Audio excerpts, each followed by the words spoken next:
nakatali. Nakatali. Tanggal ka ng auto.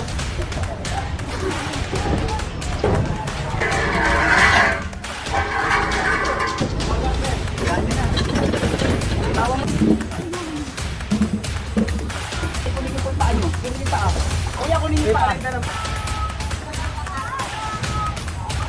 Laki na unang pwesto yung salon. Nilalabas yung papo ba?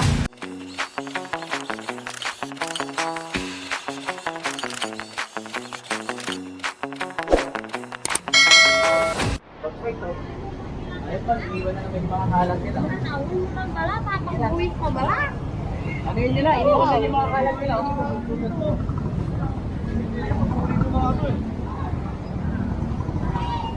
Yun yun yung mga kalat ng mga bossing natin. Nakakaya naman sa kanila.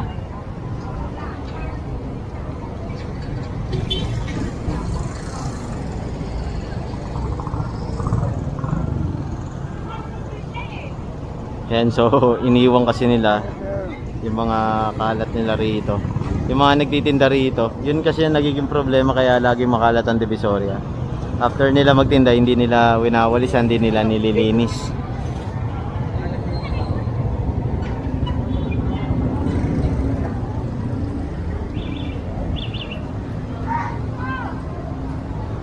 Ay, nanay, di mo ito. Oh, bakit? Yan, so nandito tayo sa Santo Cristo Street. Tignan natin kung saan tayo didiretso. Tayo natin yung desisyon ni Boss Egay.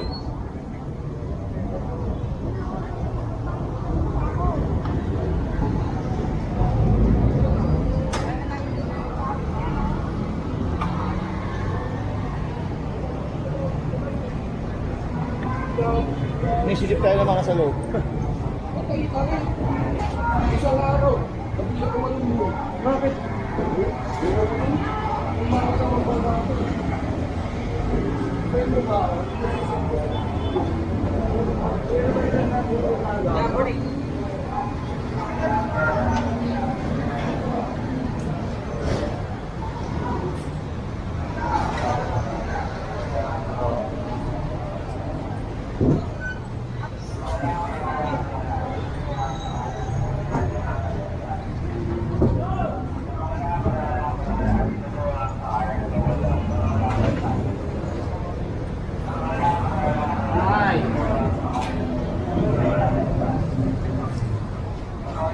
Tulungan yung may baba na ilagay yung ano ni nanay.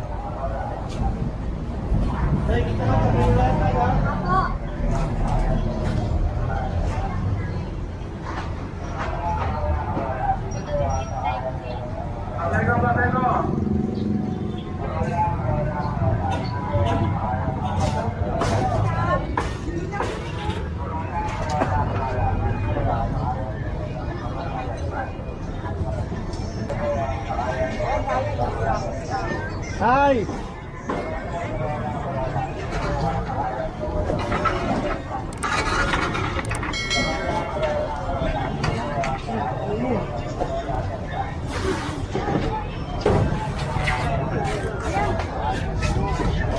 Mga patunungan, confiscated na. Ito na naman sila.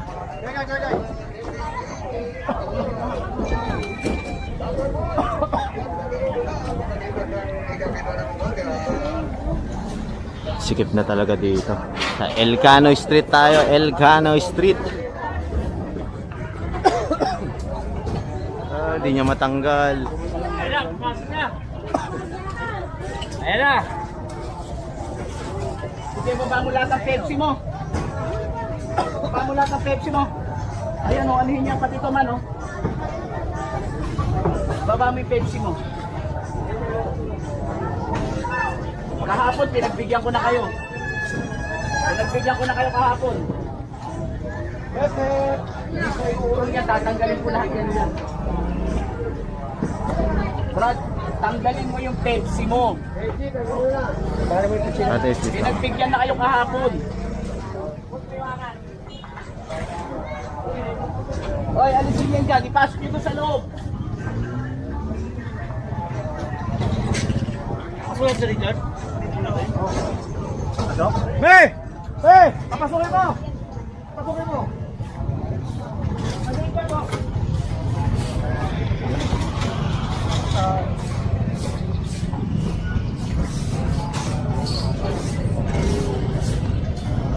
Nakakarto. Man, patanggal nyo lahat yan dyan.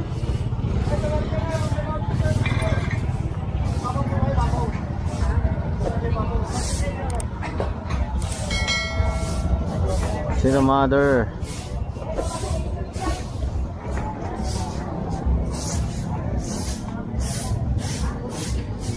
Tayo natin. Bali pinatatanggal yung Pepsi.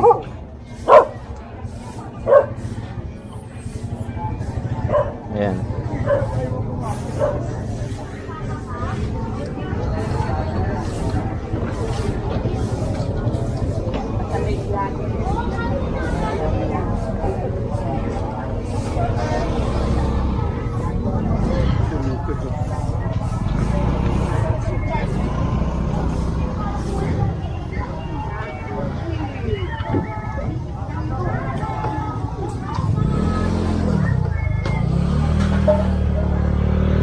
Wala na.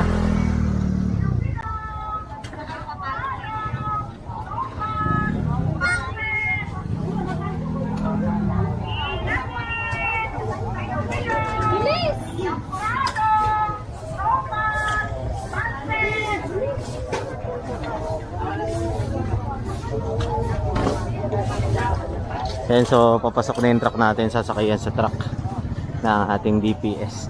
Puproceed tayo dito kila Bosegay. Ayan. Kung titignan nyo kasi napakasikip ng daanan dito sa Elcano. Diba? Lalo na kapag pinuwestohan pa ng mga vendor. Halos wala nang madaanan. So kailangan talaga maluwag to.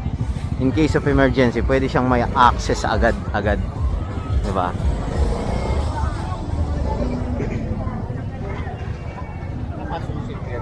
Opo.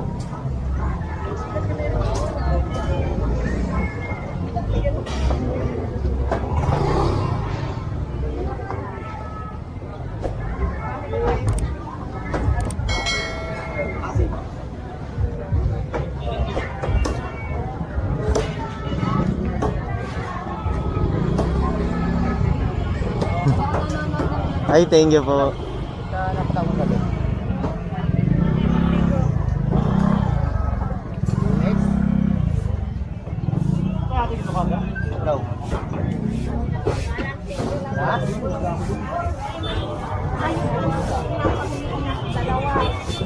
Ayun, shoutout kay ate. Thank you so much po sa panonood ng ano natin, news content natin.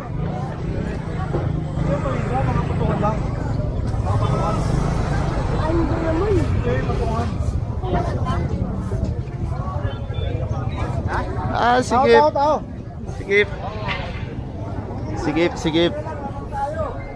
Ito, walang madaanan, di ba? Tignan nyo.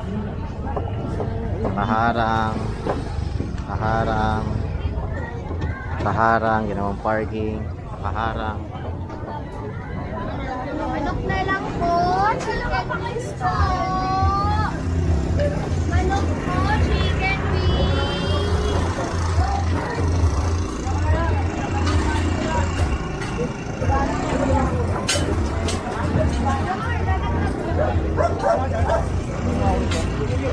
Lahat ng patungan ko ninyo.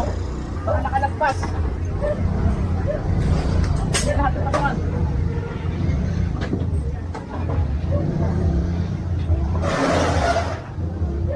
Labas yung ulo. Sige, kunin po yung paa nyo. Kunin yung paa. Kuya, kunin yung paa. Paninda lang po yung paninda. Kunin yung paa ng manok nyo.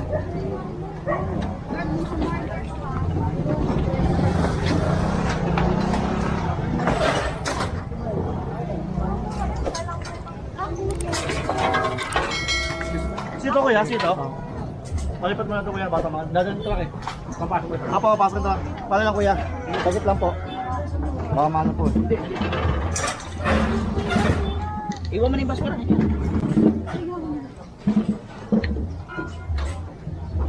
Ay pa rin kalabit. Kasi Richard. Ilabas yun na ito. Ayan, so kinonfiscate na to. Dahil kung titignan nyo, nandito siya sa gitna. Ito, gitna yan, di ba? Ayan yung guwit, oh. Gitna na yan. Paano makakadaan ng ano dito? Yes, dito ako Mga tao sa kay mga naghahanap buhay. Ganahan lang.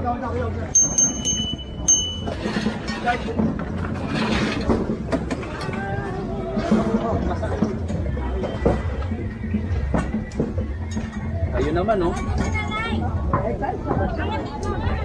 Sa inyo po ilalagay ang kuya. Wala naman kayo paglalagyan.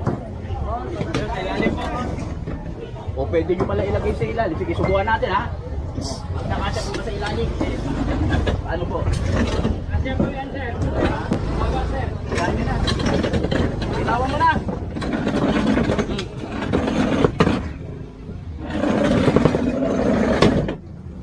Mga uto. Ito po, ayun po. Laki-laki po ng pwesto sa loob, oh. Malino. Hop, hop, hop! Gay. Laki-laki na unang pwesto nyo sa loob, nilalabas yung pa po ba?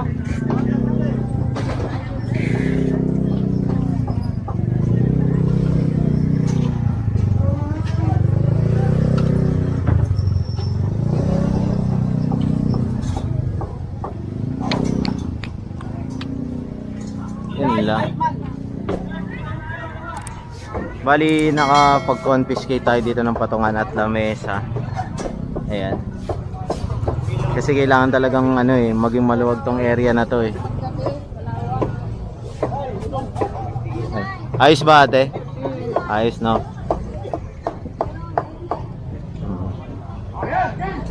Kasi kailangan talaga ma-access to ng mga tao.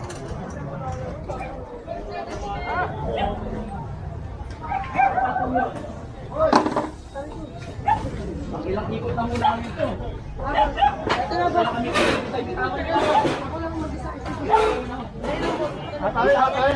Natali. Ano nyo?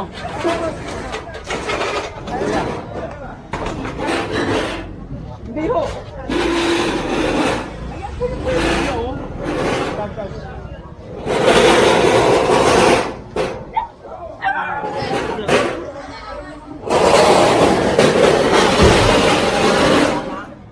Yan na yung truck natin.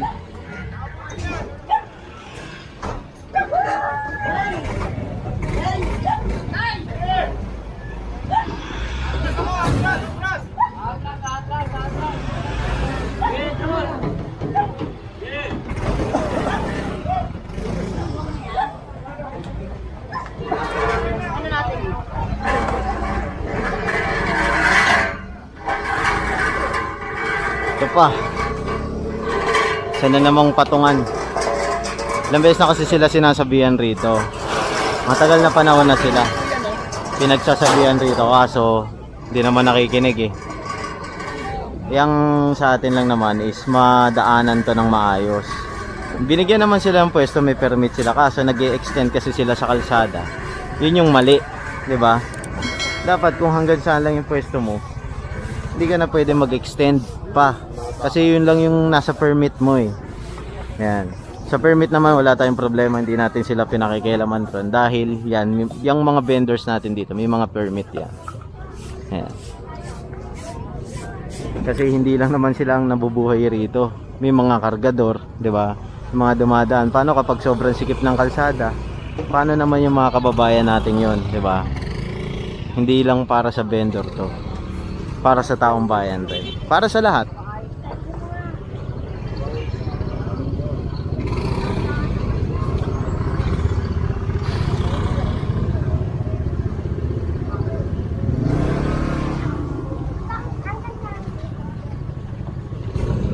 Nilabas mo nila lahat yan. Dasaan yung truck.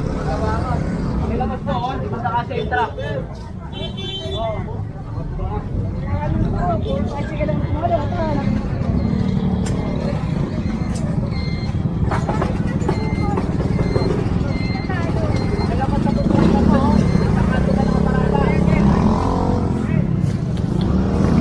Ay, nako. Dito na nga pala tayo sa Asuncion Street. Ayan. Ito yung isa sa part ng Divisoria. Dito naman makikita nyo puro prutas. Parang pulgeras. Pakitanggal nyo ng photo.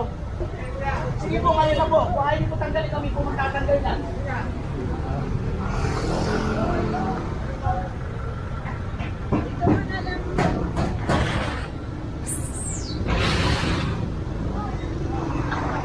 Dito meron si nanay. Ilang beses na natin pinagsabihan ito dito, di ba? Oo, boss. Paano wala na naman natin dyan? Ewan natin, boss. Makukulit talaga eh. Pangatlo na to. Pangatlong araw na itong sinabihan natin siya. Makukulit talaga tao rito, boss eh. Eh, hindi ko na. Buwan gagawin lang. Pag hinuli natin, sabihin, wala tayong awa. Yun nga, boss eh. Hindi nila naunawaan eh. Ilang beses na sila pinagbibigyan. Pangalawang araw na. Tama ba ako? Tama ba, boss?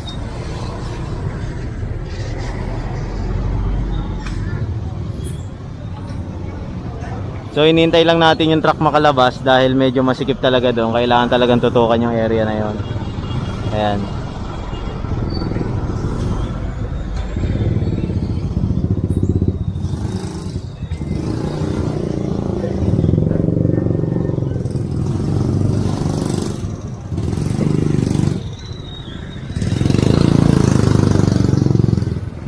Dito.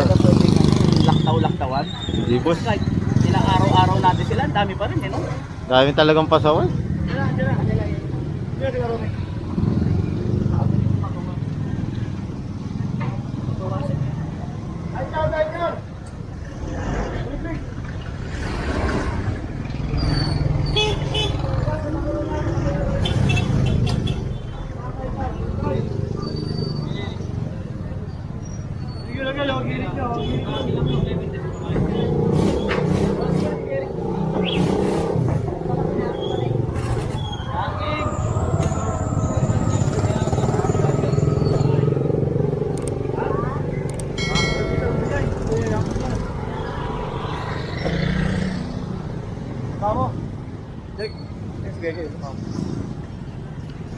Ayan, so habol tayo kay boss Egay.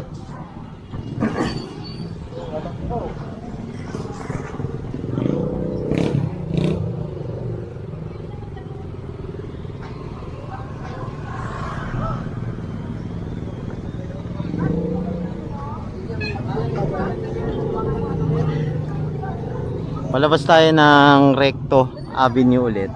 Kasi ang ginagawa natin, nisa-isa natin yung bawat street na narito sa kahabaan ng Recto.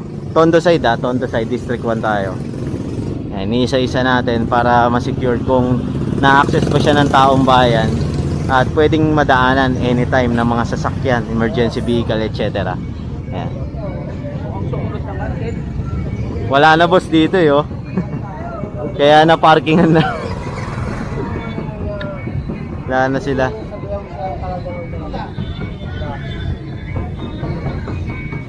Pati yung nasita natin na kinakatwiran nila sa pulis, wala na kasi mismong pulis. Ayun. Ay binenta na boss yung kalakal. Ito pa rin ito, sinanay. Lumipat sa kabila. Si mother.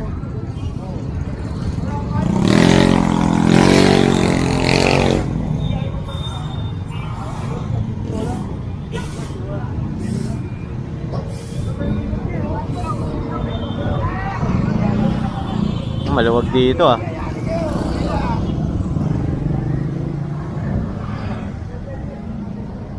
Papa muna natin. And so babalik na tayo sa opisina.